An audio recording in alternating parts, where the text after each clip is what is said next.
자, 여러분 반갑습니다. 이번 시간에는 마크 소프터, 일명 데칼 연화제라고 하죠. 그걸 사용법을 간단하게 설명드리겠습니다. 자, 우선 고우라이 팬티입니다. 이거만큼 좋은 샘플이 없죠. 자, 우선 데칼을 갖다 기본적인 사용 방법부터 알려드리겠습니다. 자, 이렇게 데칼을 보시면은, 자, 이렇게 불필요한 여백 부분이 있습니다.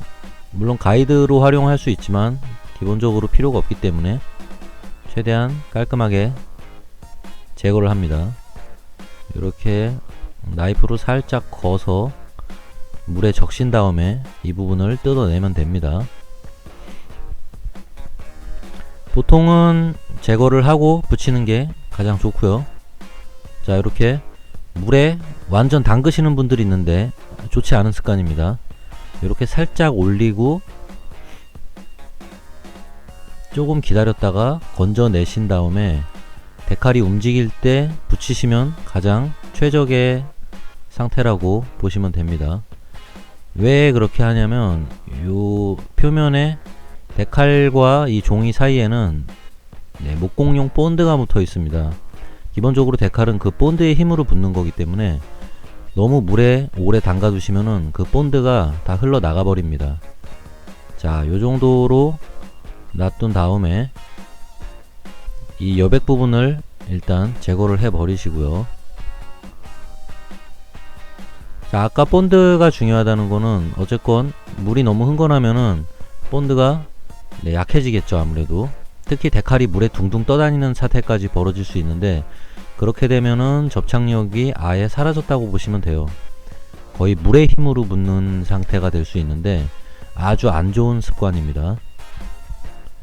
이 표면에 있는 이 본드 물이 뻑뻑하게 있어야지 이 데칼과 표면 사이에 접착도 확실하게 되고요. 그리고 그 본드가 굳어서 투명해지기 때문에 데칼하고 모형 표면 사이에 하얗게 뜨는 현상이 없어집니다. 그게 만일에 부족할 경우에는 어쩔 수 없이 그 데칼 접착제라고 따로 나오는 제품들이 있죠. 그거를 추가적으로 어쩔 수 없을 때는 사용해 주는 건데, 기본적으로는 이 본드, 목공용 본드의 힘으로도 충분히 데칼을 붙일 수가 있습니다. 자, 이렇게 표면에 살짝 올리시고요. 이쑤시개를 사용해서 위치를 잡는 게 가장 좋다고 볼 수 있어요. 이 날카로운 칼날이나 핀셋 같은 걸로 데칼을 이동하다 보면은 데칼이 쉽게 찢어질 수 있습니다. 또 면봉으로 하다 보면은 면봉은 너무 데칼을 움직이기가 힘들어요. 그래서 가장 좋은 건 이쑤시개를 추천드리고요. 자, 이렇게 일단 위치를 최대한 정확하게 잡아줍니다. 자, 이 녀석이 바로 마크 소프터입니다. 군제에서 나오는 제품이죠. 요즘에는 미스터 하비로 이름을 바꿨는데, 자, 이렇게 곡면에 데칼을 붙일 때는 이 마크 소프터가 필수입니다. 자, 우선 마크 소프터는 이렇게 위치를 대략 잡은 다음에 붓으로 이렇게 살살살살 발라가면서 서서히 곡면에 밀착을 시킵니다. 이 바르면 바를수록 서서히 데칼이 녹아버리기 때문에 점점 야들야들해집니다. 그래서 이렇게 붓으로 살살살살 곡면에 맞춰서 바르다 보면은 어느 순간 곡면에 밀착이 됩니다. 이런 식으로 조금씩 발라가면서 작업을 하시면 돼요. 이 마크 소프터라는 게, 그리고 주의하셔야 될 게, 한 번에 너무 왕창 발라놓으면은 데칼이 정말 걷잡을 수 없을 정도로 녹아버리는 경우가 있습니다. 그렇게 되면은 도저히 살릴 수가 없어요. 데칼이 다 녹아서 망가져 버리거든요. 자, 그렇게 되지 않도록 주의를 하셔야 되고요. 그래서 조금씩 바르면서 상태를 계속 봐주는 게 중요합니다.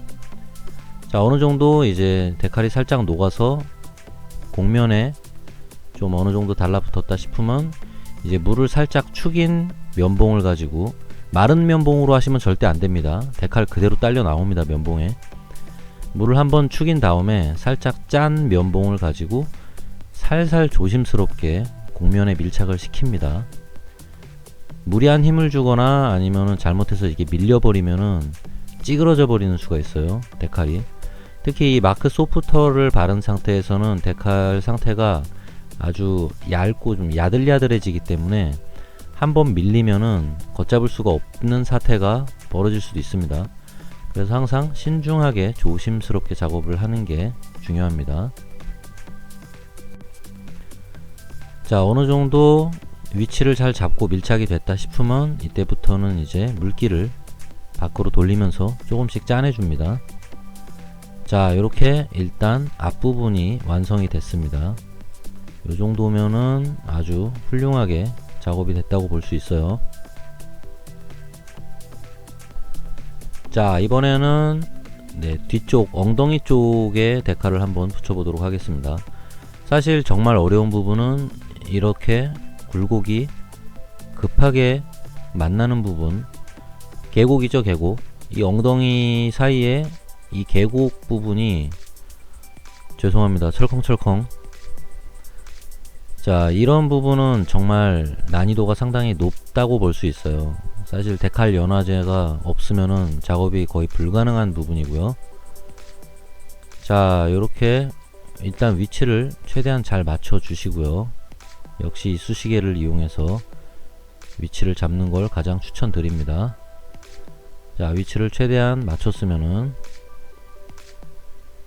자, 그 다음에 할 일은 어느 정도는 고정이 살짝 돼야 되기 때문에 우선 물에 적신 면봉을 이용해서 살짝 물기를 빼줍니다.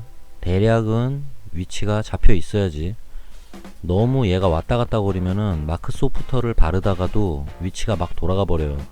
그러면은 작업이 좀 복잡해지기 때문에 일단은 대략의 위치가 맞았다면은, 자, 아이구야, 밀려버렸네. 자, 이런 식으로 밀릴 수 있기 때문에 조심조심 기본적으로 위치를 좀 잡아줍니다. 아, 그리고 추가적으로 좀 얘기를 하자면 마크 소프터는 데칼을 접착시키는 제품은 아닙니다. 데칼을 부드럽게 만드는 제품이지 요거 자체가 접착력이 있는 그런 제품은 아니에요. 그래서 아까 말했던 것처럼 기본적으로 목공용 본드 표면에 있는 그 본드 물이 남아 있어야지 데칼이 정확하게 접착이 되는 거고요. 이 마크 소프터는 표면에 밀착하는 거를 도와주기 때문에 물론 접착 능력을 조금 향상시킨다고 뭐 볼 수는 있어요. 그리고 간혹 데칼을 붙였는데 하얗게 뜨는 경우가 발생할 수 있어요. 그런 경우는 대부분 바탕이 무광택이거나 아니면 표면이 우들두들한 그런 무광 표면 위에 붙이게 되면은 그런 현상이 잘 일어납니다. 자, 그래서 고수분들 같은 경우는 무광 표면 위에 데칼을 붙일 때는 유광 클리어로 데칼을 붙일 부분을 미리 유광택으로 만들어 놓고 붙이기도 합니다, 데칼을. 자, 이제 살짝 고정이 됐으니까 마크 소프터를 조금씩 발라주기 시작합니다. 이게 너무 붓으로 세게 문지르면은 또 위치가 틀어져 버릴 수 있으니까 진짜 조심조심 신중하게 작업을 하셔야 됩니다. 자, 이렇게 조금씩 발라가면서 여유를 가지고 차분하게 작업을 하셔야 돼요. 한 번에 빨리 부드러워지는 게 아닙니다. 이 마크 소프터라는 게 바르고 조금 시간이 지나면은 서서히 이게 부드러워지기 때문에, 자, 이거 뭐 고정을 살짝 한다고 했는데도 계속 움직이네요. 아무튼 조심스럽게 해야 됩니다. 서서히 녹으면서 데칼이 살짝 찌글찌글해져요. 일단 곡면 부분에 데칼이 잘 부드럽게 넘어갈 수 있도록 계속 붓으로 살살 눌러주면서 밀착을 시켜줍니다. 자, 이제 데칼이 충분히 말랑말랑해진 것 같긴 해요. 근데 붓으로는 더 이상 밀착이 좀 힘들기 때문에 이제 물을 축인 면봉을 이용해서 조금씩 살살 힘을 주면서 좀 더 곡면에 밀착을 시켜줍니다. 살살 하셔야 돼요, 살살. 이 엉덩이 부분, 골짜기 부분으로 너무 무리하게 힘을 줘서 한 방에 붙이려고 그러면은 아마 찢어질 거예요, 데칼이. 자, 요런 식으로 살살 작업을 하다 보면 요렇게 밀착이 딱 깔끔하게 됩니다. 이 상태면은 아주 작업이 잘 됐다고 볼 수 있어요. 자, 이렇게 마크 소프트를 사용하는 법을 간단하게 알아봤습니다. 혹시 작업하다가 약간 쭈글쭈글해지거나 접히는 부분이 생길 때도 있어요. 자, 그럴 때는 당황하지 마시고 마크 소프트를 좀 더 바른 다음에 다시 눌러주면 됩니다. 자, 그러면 저는 다음 시간에 또 찾아뵙겠습니다. 감사합니다.